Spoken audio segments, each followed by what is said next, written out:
Yeah, I think so. You come back, that's good. Okay, just transfer. Yeah, he'd have been interested in this. Right.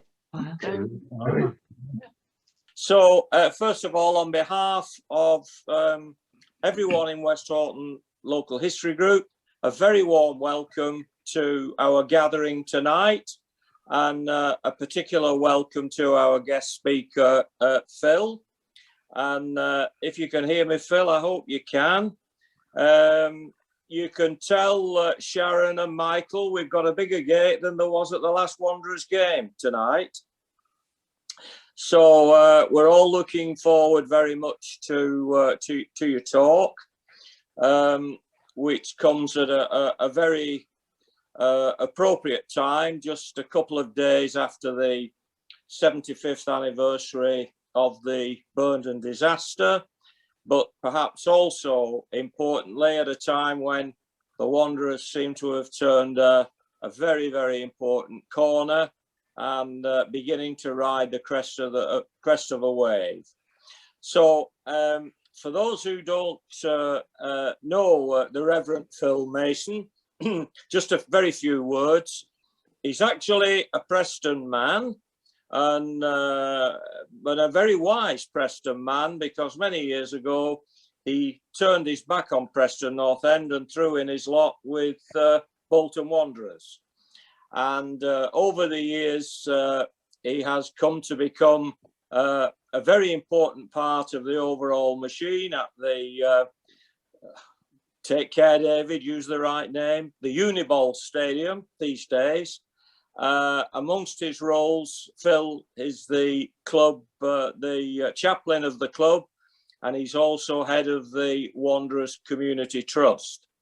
He tells me that he also has some other functions, but he clearly wasn't anxious to talk about those. And I suspect one of them is the fact that he's probably the third reserve centre forward in a crisis. But anyway, we're delighted, Phil, that you have kindly agreed to talk to us tonight about the Wanderers. I understand you're going to talk about the formation of the club and its early history, and then go on to outline the details of the terrible trauma of 1946. The first time that Phil has spoken to us, but we hope it won't be the last. So a very warm welcome from everyone for the Reverend Phil Mason. Thank you. Thank you, David. Thank you very much for your introduction. And I can assure you, you wouldn't want me anywhere near a pitch when it comes. Right, let's try. Perfect. Oh, yes. So we're moving on nicely now. We're motoring. Technology's caught up. So I want to start the story of Bolton Wanderers Football Club by going to St. Peter's Church, the parish church in Bolton Town Centre. And in its day, it was surrounded by very salubrious buildings and a gentrified area of Bolton, including places like Shifnal Street, which was very palatial in its day. I believe that it has other implications now, does Shifnal Street, but I wouldn't really understand that. But I do understand that in its day, it was very much gentrified. And I want you to take you back to the 1870s, when the vicar of Bolton at the parish church there was the Reverend Joseph Farrell Wright. And he was placed in Bolton at the parish church for quite a considerable length of time, but felt partway through his service at the parish church, called by God to go into a less salubrious area of Bolton, because he felt he wanted to help those that were most in need within the town. So as a consequence of that urge and calling within him, he ended up at Christ Church, which was on Dean Road, or in that Dean Road area. And there at Christ Church, there was attached to the church a school for boys, Christ Church School. That school was in absolute crisis. most of the teaching staff had left, and Tom Ogden was the head teacher who was trying to keep it all together. As a consequence of the teaching staff leaving, there was a suggestion that the school itself would have to close. And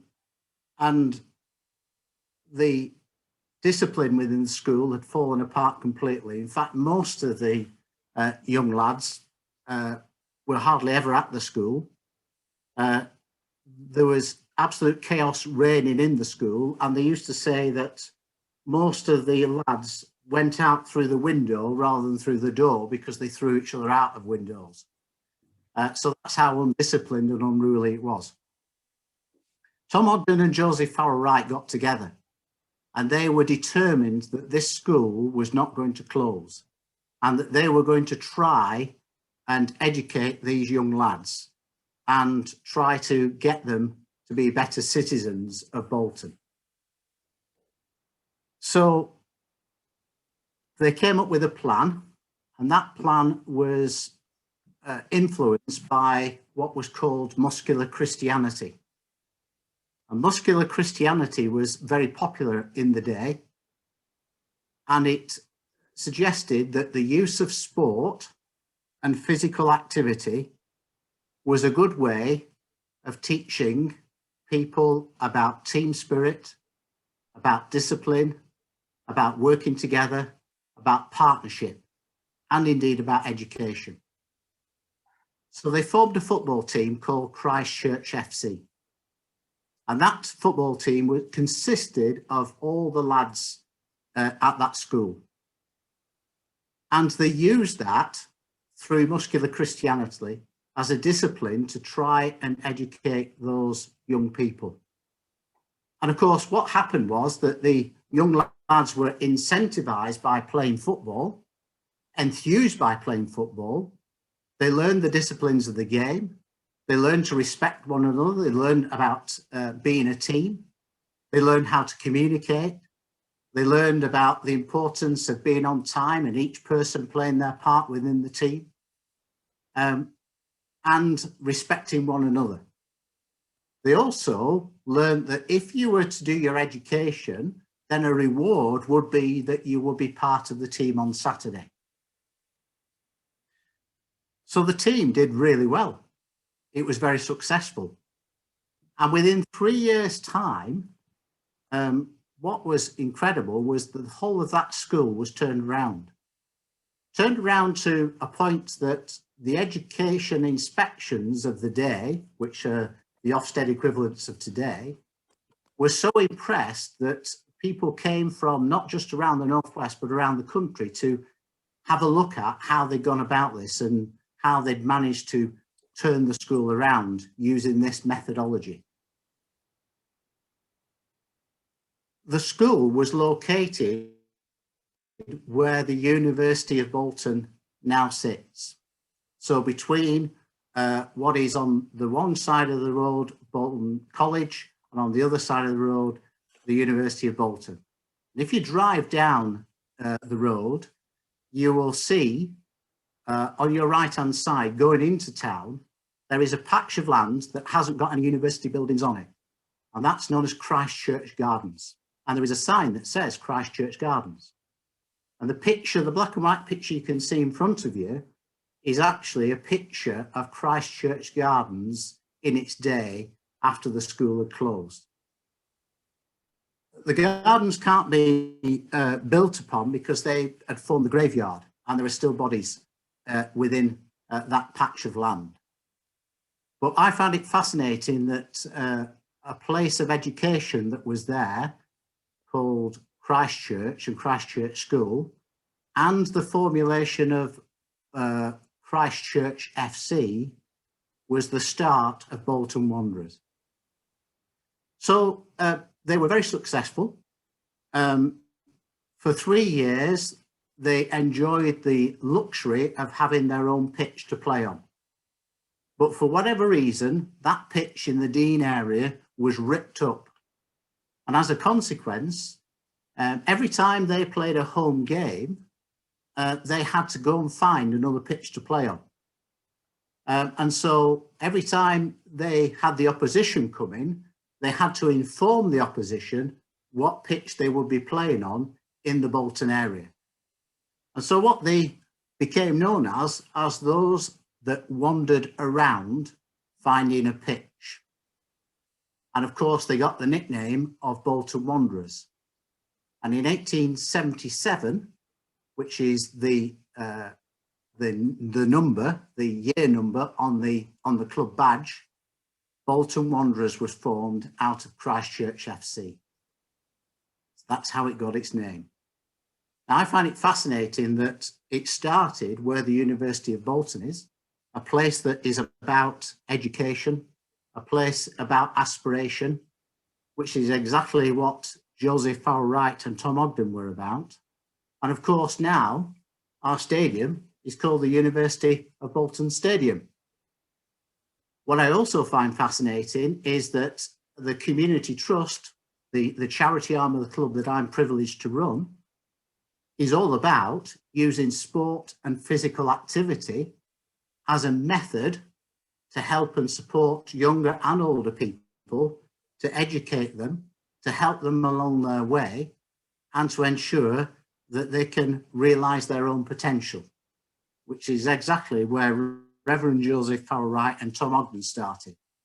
I also think it's fascinating that Bolton Wanderers started with a vicar, and I have the privilege of being a chaplain at that ground. So there's a lot of our history, the beginnings of our history, that are being played out now in a different way, but still very much part and parcel of our club.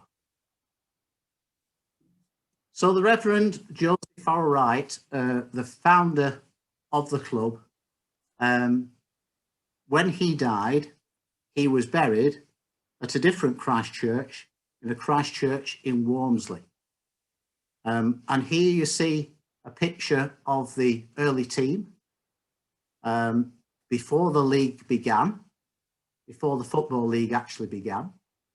And there you also see a picture of Joseph Farrell Wright's grave. And the reason we found Joseph Farrell Wright's grave at Walmsley Church was because of a man called Peter Lupson.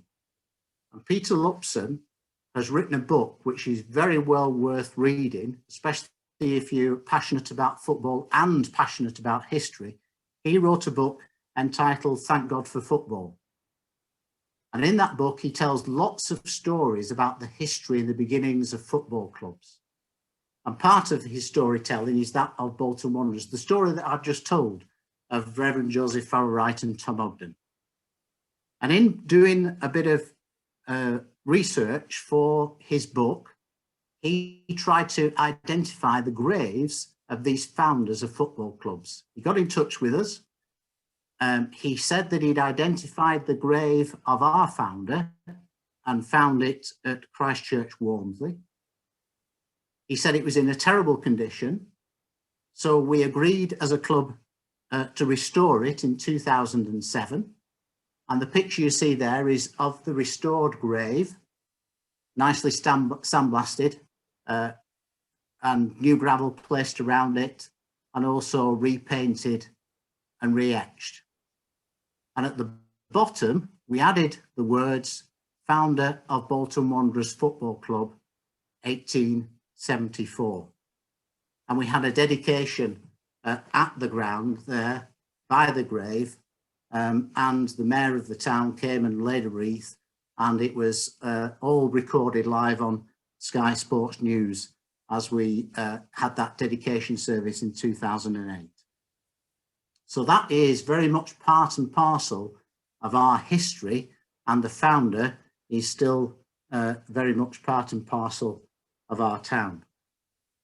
So that was the very, very early history of Bolton Wanderers. But of course, the reality is that Bolton Wanderers was one of the 12 clubs that founded the very first league within the whole of the world. And that league was formed in 1888. And out of the 12 clubs that formed that league, many of them were from the Northwest. My hometown, Preston North End, Burnley, Blackburn, Everton, Accrington, and of course, Bolton Wanderers. So out of the 12, there are 6 there that come from the Northwest and this area, which is quite amazing. And the reason why the league was formed was to stop some of the chaos that was taking place. Because what was happening is that when clubs were turning up to play fixtures, they were turning up late, they were turning up not without the right number in the team, and people were literally being dragged out the crowd to make up the team. They were turning up without officials, so somebody had to be a referee. Sometimes they were turning up without kit, and sometimes they were turning up on the wrong day. So the founder of the league, who was a man from Aston Villa, who himself had come from a family of preachers in Scotland, decided to create a fixture list. And that fixture list was based upon what he described as a preaching plan. Now, being brought up as a Methodist and as a Methodist local preacher and then a minister, I know exactly what a preaching plan is. A preaching plan tells me the list of churches in my area, the times I need to be at them, and the services I need to take. A fixture list. And that's exactly what he did. He created a fixture list to tell clubs where they were playing, what time they were playing, and when they had to turn up, and built a load of rules around it. And of course, that fixture list is something we have to this very day. But that all started with the start of the league. Now, there's a very important chap on that picture of our first team within the league. So if you look at the second row and the first person on the left, so underneath the chap with a bowler hat and he's got his hand on his shoulder, that young man is called Kenny Davenport. And Kenny Davenport is a very important thing. He was a proper character. He was often caught having a few too many before a game. So sometimes he had to be sobered up before he could play, but he was a player, a real player. And up until 2013, it was assumed, no, it was stated, not more than assumed, it was stated that the first goal in the league in the world was by Aston Villa's Graham Cox, and it was an own goal whilst they were playing Wolverhampton Wanderers on the first league game in the history of the world. So Aston Villa were very proud of the fact that not only did they have the founder of the league within their bunch, but one of their players, even though it was an own goal, one of their players had actually scored the first goal. However, in 2013, I met a chap called Mark Metcalf, who was a football historian.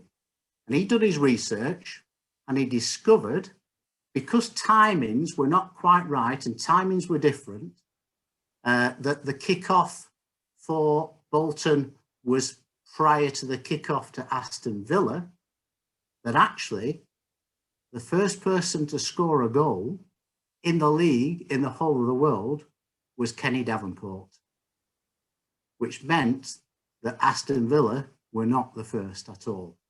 It was Bolton Wanderers, the first goal in the league. And so you at Westhoughton History Society will be very pleased that we decided to go for a blue plaque. In fact, I rang one of your people within that. I can't remember who I rang up actually to find out where do I get blue plaques from, because I knew there was plenty around Westhoughton. So I needed to find where I could get a blue plaque.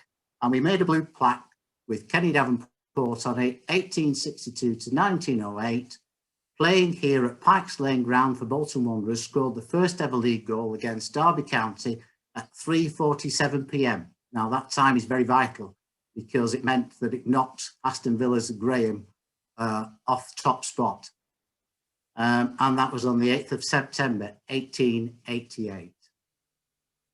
So we've had that plaque put up as near as we can to the Pikes Lane ground where it used to be, which is now really terraced housing in that area. But there's a converted chapel that's now a store's entrance for an electrician's firm, and they agreed that we could put the plaque on their building. And so on a very rainy night, we stood outside and we placed the plaque on the wall and we unveiled it.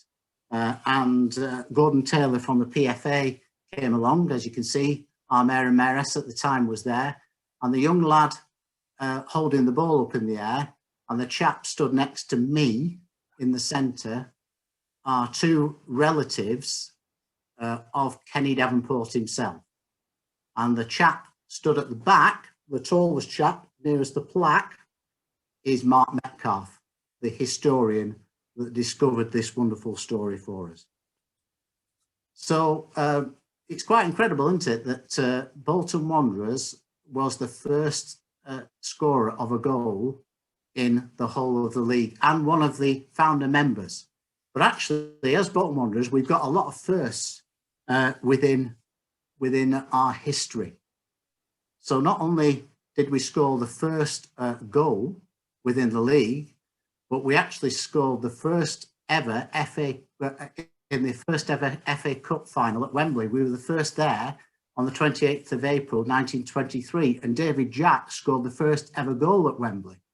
Now, if you want any things in your history, it's not bad to be the first goal scorer in the league and the first goal scored at Wembley when Wembley was erected. And of course, that game was known as the White Horse Final. And this, what you're looking at now, is a plaque that we've placed around the Nat Lofthouse statue. And that plaque just lists many of the different firsts that we as a football club have had as part of our history. And if you have a read down that list, what you'll find is that we were also the first ever league substitute was used at a game at Burnden Park. So when substitutes came in, the league regulations, we were the first to have one. And the list is there. But also, you'll see there, we were the first ever to have a live televised league game. It was Blackpool versus Bolton Wanderers on the 10th of September 1960. So this is the first televised live league game. So there had been televised games, but they were pre-recorded and just the clips of them. This was the first live game on the 10th of September 1960. It was on independent television, not on the BBC. At the end of the game, the conclusion was drawn that it was very boring. It was far better to have pre-recorded with just the highlights, and that live streamed television games of football will never catch on, which is quite an interesting comment given where we are now in terms of television games of live football and where Sky Sports have taken over. So there's quite a lot of firsts there within our history.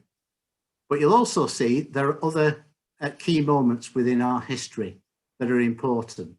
And I just want to draw your attention to, if you can see that on the screen, the 8th of April, 1939. Wartime Wanderers led by Captain Harry Goslin, another very important part of our history. And here you see a picture of young Harry Goslin. Harry Goslin was our captain. And Harry Goslin was known as a leader, not only on the pitch, but also a leader off the pitch. He was a very intelligent man. He's a very passionate man. And he had that real sense of... And on the 8th of April, 1909, bear in mind, we're still a reasonable way off the start of World War II. On the 8th of April, 1939, he realised that war was inevitable. And as the crowd gathered at Burnden Park before the game that day, he then went onto the pitch with a microphone and he addressed the crowd.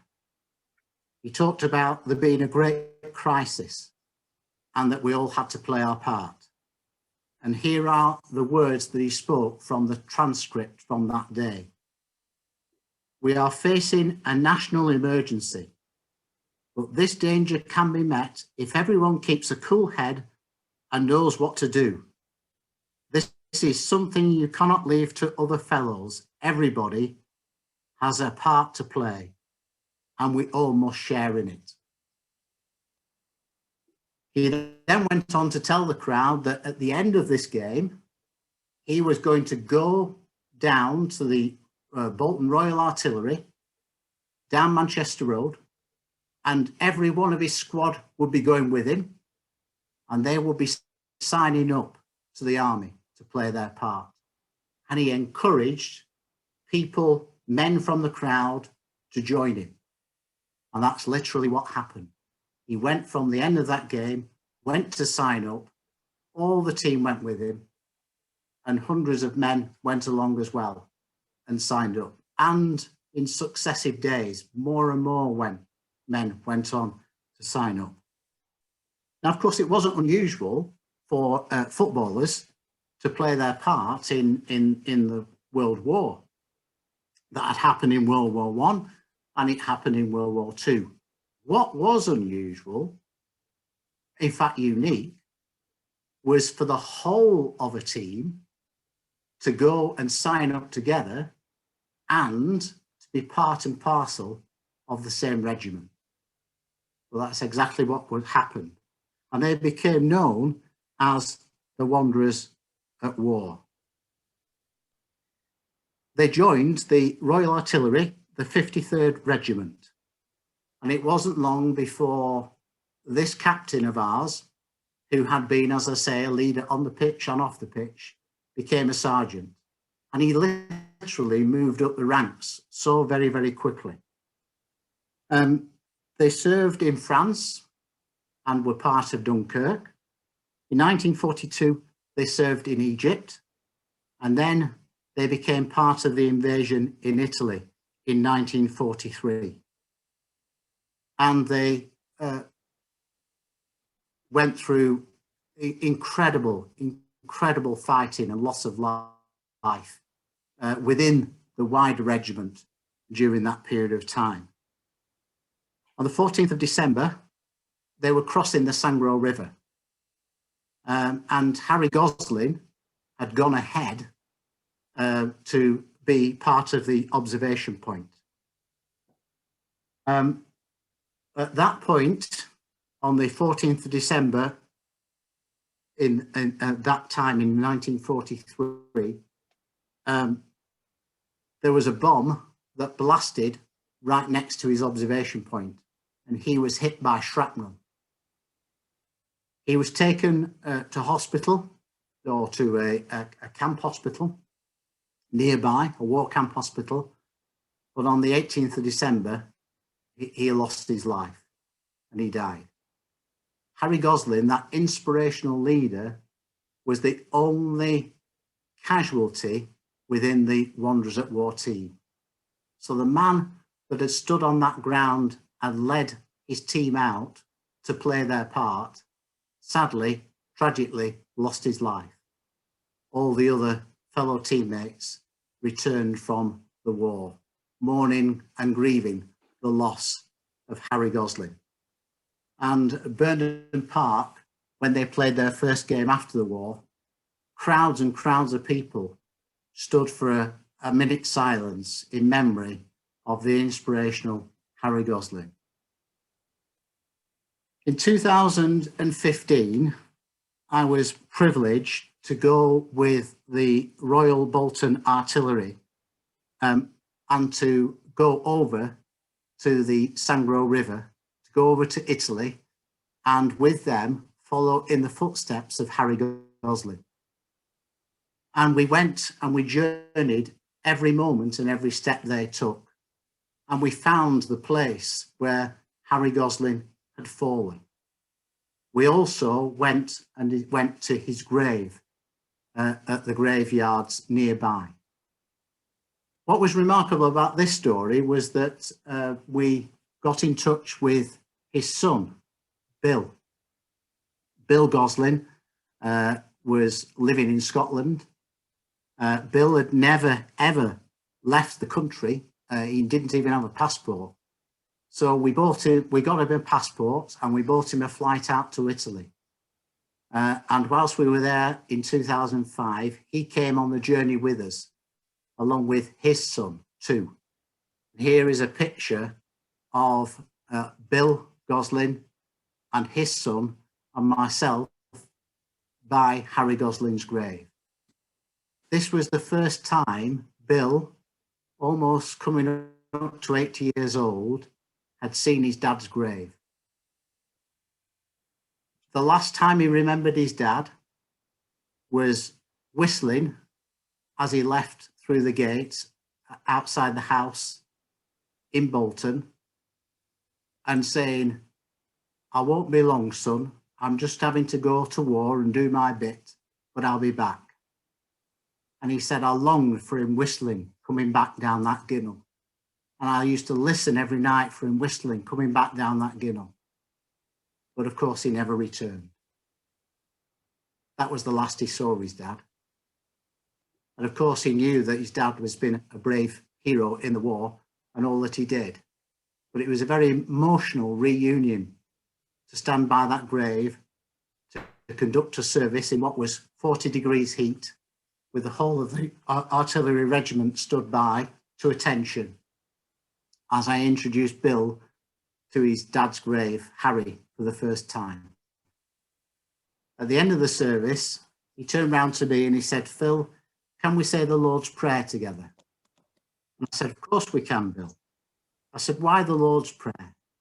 He said, "Because I've never been able to get past the first words, Our Father, because it upset me too much, thinking I don't know what it is to have a dad, because I lost my dad when I was so young. But now I feel reunited with him." It was last year that, commissioned by the army, there were 5 portraits painted of key people from around the country who had given remarkable service. And one of the portraits that was painted, one of the 5, was that of Harry Goslin. Harry Goslin at that outlook post just before he was hit by shrapnel. Harry is the one with the binoculars in his hand in the centre. So that picture has been created by detailed accounts that the artists had read about. So that picture is very accurate. And where you see the smoke and the haze behind, that's the Sangro River. So they've come across very early, those 3 men, but the outlook post, and that's exactly where Harry Goslin was hit. This is a copy of the portrait, which Bill, his son, presented to me at the Bolton Royal Artillery ground on Manchester Road. And now we have it firmly placed within Bolton Wanderers Football Club and is part and parcel of the tour of the stadium. But a very powerful and poignant picture, just thinking there's Harry there, literally probably hours before he was hit by shrapnel, and a few days later that he died. So of course the war ended in 1945 and life was beginning to get back to some normality. Of course there was a big job to do to bring the country back to where it needed to be. But there was a real enthusiasm and groundswell again for people wanting to go to football. And that brings us to our final story of the night, but a very important story in this 75th anniversary since the Burnden Park disaster. So now we're on the 9th of March, 1946. As I say, not long after the end of the war. And it's a very exciting game because Bolton Wanderers are in the FA Cup 6th round, second leg against Stoke City. there's a load of people who want to go to this game. They're excited about getting back to football. They're excited that Bolton Wanderers, their team, is in this sixth round of the FA Cup. And they're also very excited that in the Stoke City team is Stanley Matthews. And everybody wanted to come and see Stanley Matthews too.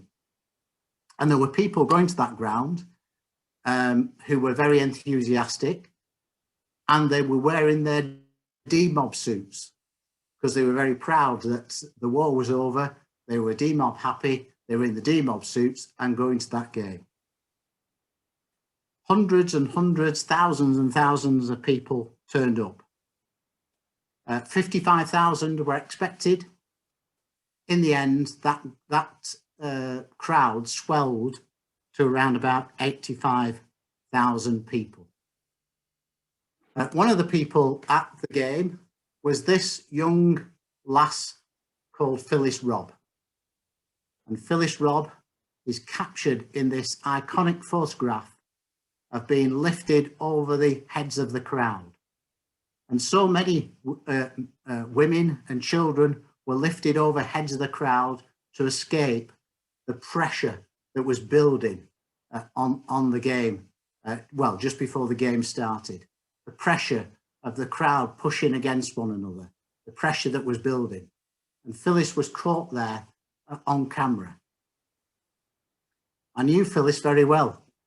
And here is a picture of Phyllis at the 70th anniversary of the Burnden Park disaster. Phyllis by then was 101 years old. She died when she was 102. Just imagine if she hadn't been lifted from that crowd at that point, lifted over the heads of those people.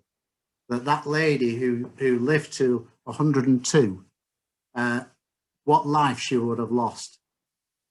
So at the 70th anniversary of the Burnden Park disaster, we decided to do a third shirt for Bolton Wanderers, and it was going to be a limited edition shirt. And we raised money to give to a charity that was supporting injured soldiers. And we raised £10,000 through the sale of these shirts. These shirts were put in a presentation box that told the story of the Burnden Park disaster. And through the shirt, and see that the names of the 33 people that lost their lives at the Burnden Park disaster that day. Phyllis Robb was the first person to have. So there was 33 people that died and over 500 people that were injured, some living, well, having very serious life-changing injuries as a consequence of the crash. So what happened? Well, people came by bus, by train. I think somebody's got taking this. Look at the number of people there. Phil, can you mute again? Do you think? Is that possible? We found them. Yeah. Okay. Thank you.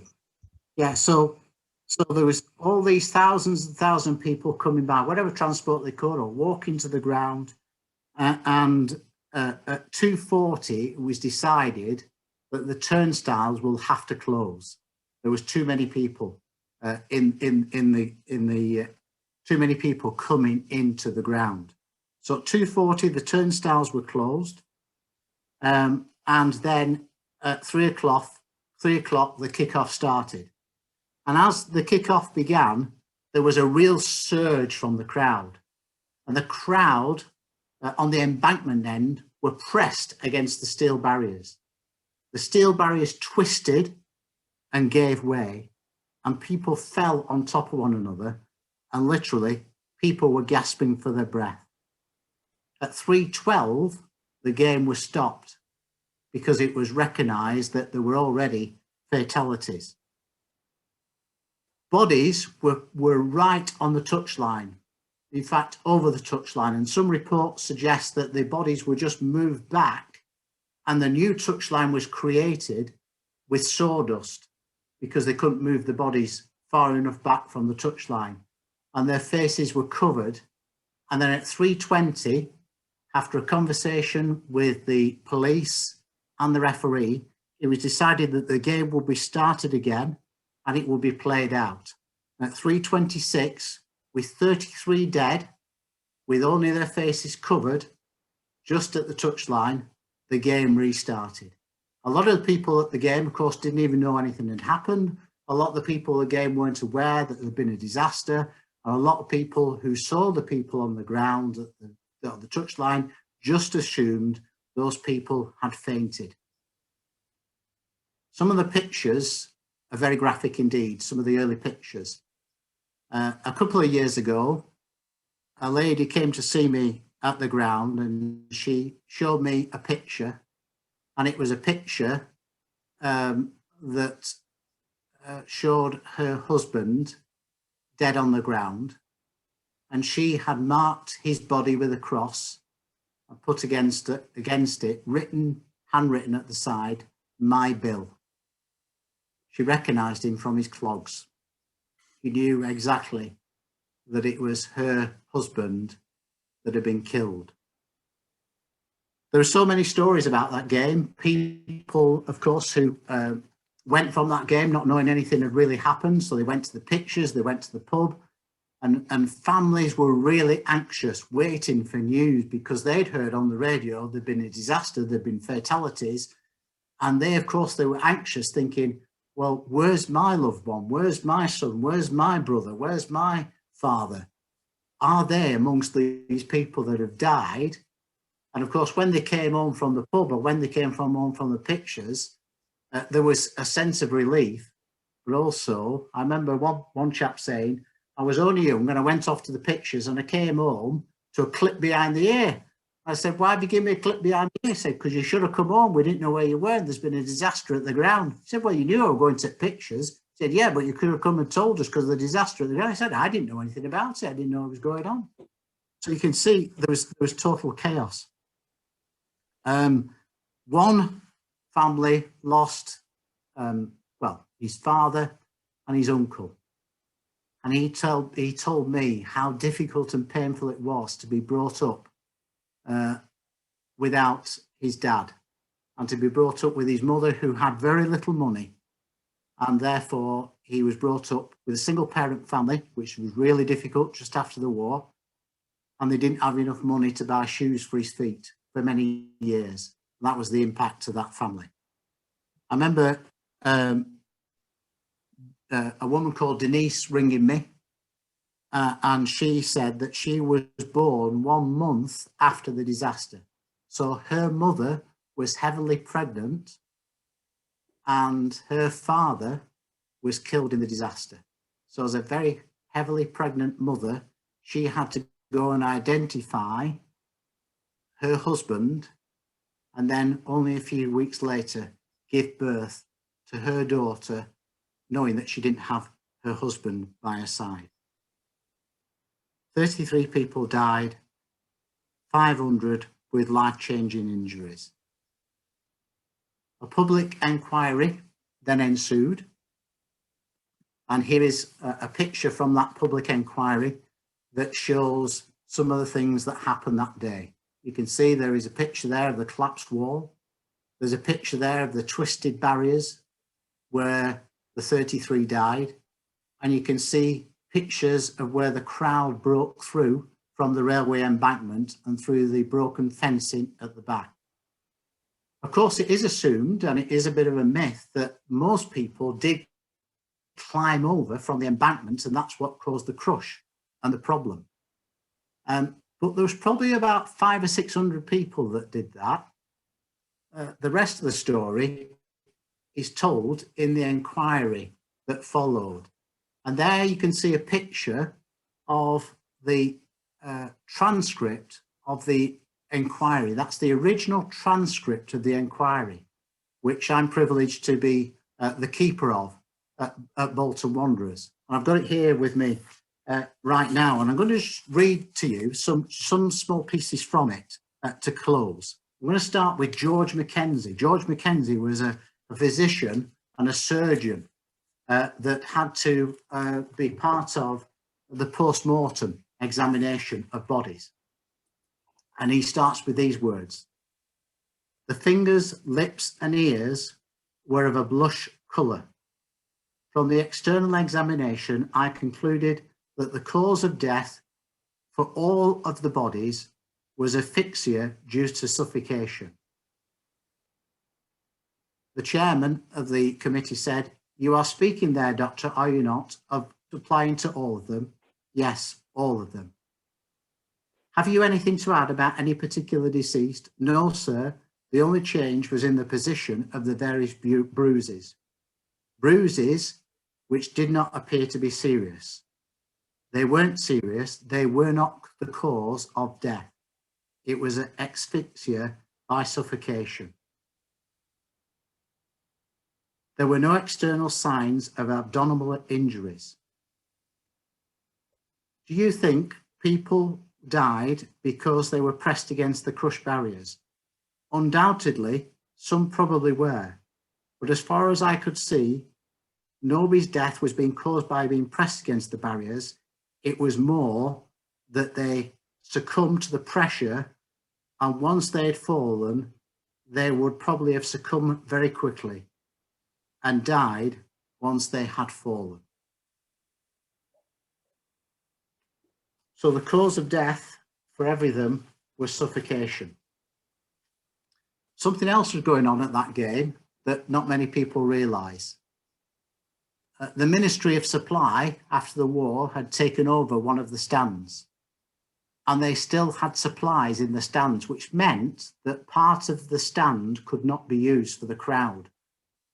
And as a consequence, on that day, more crowd ended up on the embankment end than would have been necessary if that stand had been open.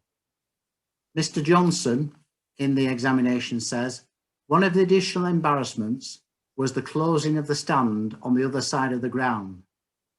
It was difficult enough as it was, but if that had not been closed, the 9,000 that ended up into the paddock would have been seated and would have taken some of the pressure off the game that day." So the myth is, or the story retold is, the people coming over the embankment from the railway, which is true, but there was some other factors going on there. One of the factors was that one of the stands was partially closed because of the Ministry of Supply from the war. But listen to this account. This is a fascinating account by somebody called William Farrington. And I'm going to read his account because this is very important and very crucial and tells you another part of the story. So the person at the doing the examination asked the question, "Your full name is William Farrington?" "Yes." "And you are a schoolboy?" "Yes." "And you are 11 years of age?" "Yes." "You live at 51 John Taylor Street, Bolton?" "Yes." "On Saturday 9th of March, did you go to the football match, Bolton versus Stoke City at Burnden Park?" "Yes." "You went with another little boy?" "Yes." "But you lost him outside the ground?" "Yes." "Did you try to get into the ground at Bolton End through the boys' turnstiles?" "Yes." "That is near the railway embankment?" "Yes." "About 20 minutes to 3, you were hemmed in with the crowd?" "Yes." "And you decided to get back, so you moved away, and I think you saw the turnstiles close. The man at the turnstiles stopped taking money?" "Yes." "The gates might have been opened, but the man at the turnstile stopped taking money?" "Yes." "Did you see some men coming over the turnstiles to get out of the ground?" "Yes." "Over the boys' turnstiles?" "Yes." "Coming out of the ground?" "Yes." "I think you then moved round again and got near a big gate at the inside of those turnstiles?" "Yes." "Were some men trying to open the gate?" The chairman then intervened. Do not lead him Do not lead him. Let him tell his own story. So the questioner, when you were standing near that big gate, did you notice anything with regards to that gate? Was anyone near the gate as well as you? There was about 4 men. What were those men doing? Well, one of the men tried to open the gate. He shoved it, but it wouldn't open.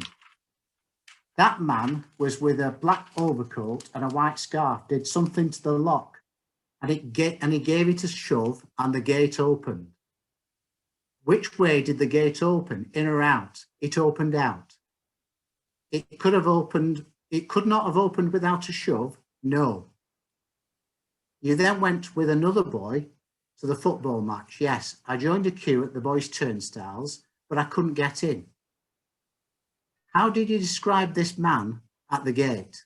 He had a black overcoat with a white scarf, and he had a grey trilby and a black band around his trilby. What did you see him do to the gate? I saw him doing something with the lock and gave it a shove and opened it outwards. When it opened outwards, did you see anything? He said to me and another boy, you had better go out first. Did you go out? Yes. Did the man who opened the gate go out? Yes. Did he help you go out? Yes. You then got outside. Was there a big crowd outside? Yes. Did the crowd make any move when you got outside? Yes. What did they do? One man shouted to some others, someone called Charlie, and they all came in with some Air Force lads. Did you hear what they shouted? He shouted, come on, Charlie, now is our chance. What happened when he shouted that? All those queuing round the turnstiles came in, and they all shouted heave, and they all ran in. So there's a little lad there, age 11, without any support, telling his story of what really happened that day. The gate was smashed open, the gate was left open, and the crowd surged through. That was the nub of what really went on, as well as people crowding over the embankment.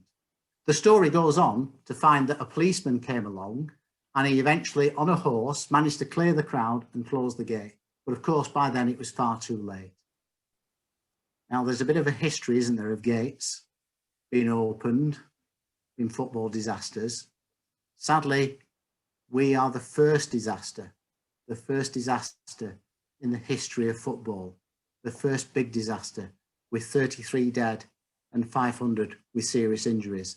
And there you can see the memorial book that we had open this week, and we have open at the 9th of March every year as we read out the names of those who lost their lives.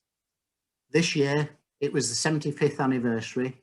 This was our home programme, a special edition, with the names of those 33 on the front page, never to be forgotten. We held a minute's silence, we remembered them, we laid wreaths in their memory, because this was the darkest day in our history. We have a lot of firsts in our history, as I said right at the beginning, some that we celebrate. One that we would rather not have, of course, is this first. The first club to have a disaster of this size and of this proportion. As a consequence of the inquiry, many conclusions were drawn. 2 big significant changes happened in the history of football. One was that every turnstile at a ground had to click the number of people it was allowed through and then stop and lock, and it could not therefore allow any more through. The second thing that happened was that electronic telephone systems had to be installed around the ground so people communicate properly on emergency phones. Those 2 pieces of legislation still are in the grounds today. Emergency telephone phones at every point, and turnstiles that will stop once they've reached their capacity and will not let one other person through. Well, there's a journey of some of our history. There's a celebration of the start and the beginning of Bolton Wanderers and the journey that took us to 1946 and our disaster. Of course, our history goes on But what is important is that we never forget the 33 who lost their lives that night. Thank you very much for listening, and thank you for the opportunity for sharing some of the story and the journey of Bolton Wanderers. That was what adjectives do we conjure up for that? I suppose poignant has got to be the first on the list, but that wonderfully evocative summary at the start of the most basic of routes, the most modest of routes. And I don't know what anybody else would think, but would be feeling. But listening to you speak tonight, for me, a lifelong Wanderers fan, and my dad was there that day, by the way, and the story was told in the family for many, many years after. How he was over 2 hours late coming home off the Horwich tram. My sister was sent to the tram stop to wait for him, and I was only 2 at the time. And so the story resonated through our family, although thankfully Dad was unscathed. But as a lifelong supporter of the Wanderers, all those first, you know, there's so much to be proud of there. And when you think about the traumas of a different type over the last few years, but thankfully, hopefully that graph has just begun to turn upwards and head in the right direction, and let's hope it's going to take us back up through the divisions. So from all the Westhoughton History Gang, thank you so much for being with us, and I'm sure you'll stay with us for a while if we've any questions. So if anybody would like to start the ball rolling with a question. You emphasised a couple of times just how successful that Christchurch team was in the early days before the metamorphosis in 1877. What would the regime have been then? I presume there wouldn't be any local leagues even, let alone the National Professional League. Were they just playing essentially friendlies? Yeah, before leagues began, that's exactly what they were doing. They were playing friendlies, and they'd set up kind of little schoolboy leagues and that kind of thing. But they weren't called leagues. They were just literally playing games with people they could find who identified as teams. But of course there was a real appetite and passion for football amongst young lads at that time, and to use that as a incentive, I thought was really the spread of the area where the people who died came from. There was Blackburn, Hazel Grove, Rochdale, and just to come to watch that match, I suppose. Yeah, there wasn't that many that died from Bolton itself. There were some, but not that many. They were from the surrounding area, which is quite incredible, really, as you say. But that was obviously there was a real passion for the game, and the fact that Stanley Matthews was there was part of the attraction. And incidentally, what's interesting is that Stanley Matthews didn't know anything that had happened until he got back to the dressing rooms. He knew that there'd been an issue. He didn't realise that there'd been fatalities. And he said, as he was driving home that night, it hit him like a storm cloud. And he felt very anxious, thinking that he played on and played a game whilst those bodies were lying at the side of the pitch. And he said that haunted him for a lot of his life to come. Yes, Garth Ratliff. I understand Curtin Football Club started in 1874. Is there any record of the Christchurch team playing against Curtin? Yes, there is actually, and in fact, the Curtin Club again was quite important because that became a bit of a club for Bolton Wanderers Club when it started as well. So yes, they did play. Yeah. I haven't got the details, but they certainly did play. Well, Chapman reckon that they're the oldest football club in Lancashire. Or they were. Yeah, they could. Yeah, they probably are. Yeah. But obviously not formed a part of the league. When you showed us the photograph of the very early team, they look to be grown men with moustaches and things. How does that relate to the team of schoolboys that started the Christchurch situation? Yeah, well, that early team was obviously moved on. So when it became Bolton Wanderers Football Club, it severed its ties with the Christchurch setup, and then became parcel of the era, and therefore, you know, they were all grown men. But they probably weren't as old as you think they were, Phil, to be honest. Are you there? Yes, the gentleman who's just speaking, you're on. Right. Derek Eaton here. I was there, and I'm lucky to be here.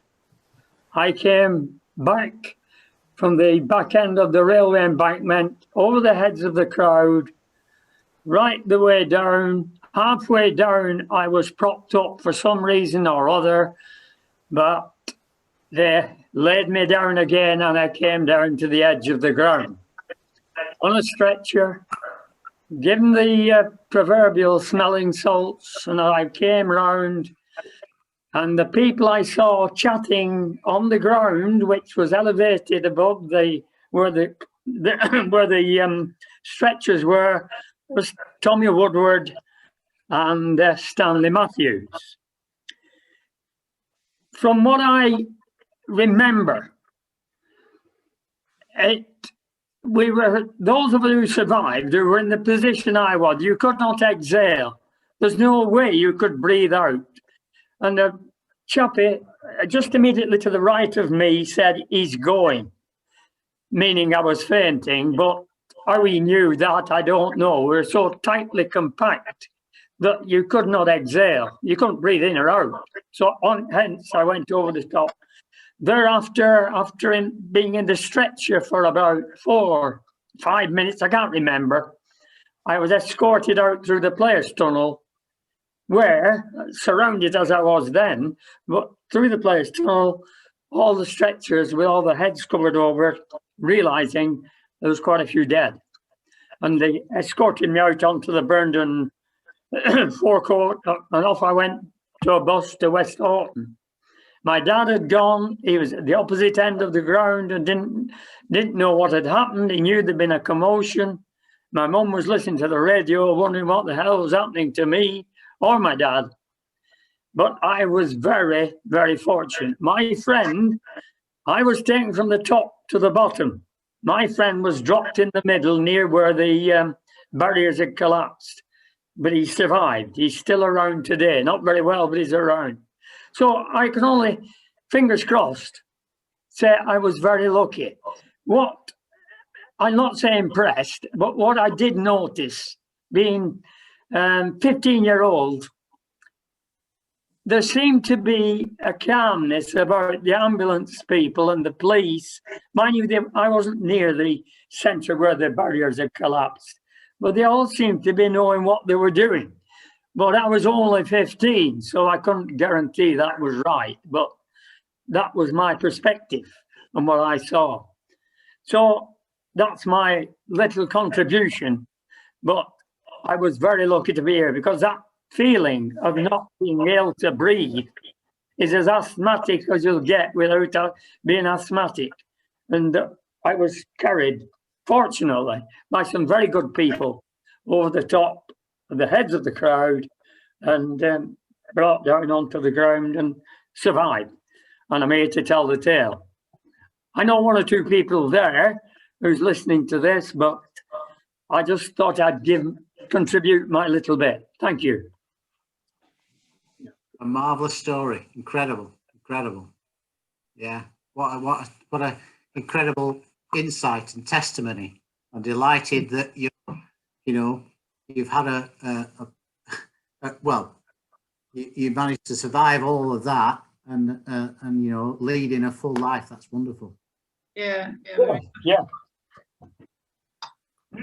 Well, Well, once again, Phil, thank you so much. And for what it's worth, please take a message back to the Uniball tomorrow, will you? And